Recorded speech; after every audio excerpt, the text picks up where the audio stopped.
ఉమ్మడి కరీంనగర్ జిల్లాలోని మానేర్ నదిపై వరుసగా చెక్ డ్యాంలు కూలిపోవడం సంచలనం సృష్టించింది.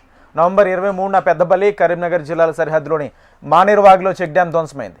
ఆ తర్వాత డిసెంబర్ 18న మంథని మండలం అటవీసోమనపల్లి మానేరు నదిపై మరో చెక్ డ్యాం ధ్వంసమైంది.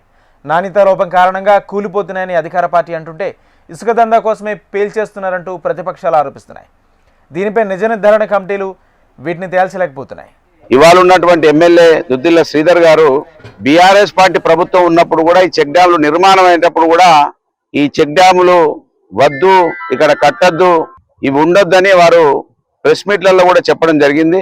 వారు ఆ రోజు చెప్తే ఈ ప్రాంతంలో కాంగ్రెస్ పార్టీ లీడర్లు ఈ చెక్ డ్యామ్ ఉంటే మాకు ఇసుక తీసుకోవడం ఇబ్బంది అవుతా ఉన్నది అని వాళ్ళు చెప్పడం జరిగింది.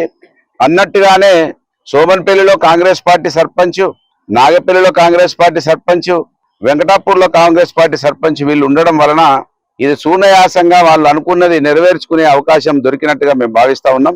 లేకపోతే చాలా పెద్ద ప్రవాహం 12 లక్షల క్యూసెక్ల నీళ్లు పోయినప్పుడు తట్టుకొని నిలబడ్డటువంటి ఈ చెక్ డ్యాము ఇవాళ 1,00,000 క్యూసెక్లు నిలబడి ఉన్నాయి. ఫ్లోయింగ్ లేదు. ఇది నిలబడి ఉన్నటువంటి నీళ్ళకి ఎందుకు పడిపోయిందో కాంగ్రెస్ పార్టీ జవాబు చెప్పాలి.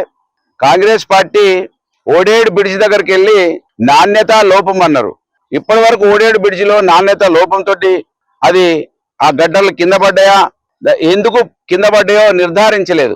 కాళేశ్వరం ప్రాజెక్టు నిర్ధారించలేదు. ఎంతసేపు వీళ్ళు బీఆర్ఎస్ పార్టీ ప్రభుత్వాన్ని, ఆ రోజు ప్రభుత్వాన్ని అబాస్పాలు చేయడానికి ఇవాళ ఏకంగా బ్లాస్టింగ్లు చేసి ప్రాజెక్టులోనే కూల్చేయడం ఆశ్చర్యానికి గురి చేస్తా ఉన్నది.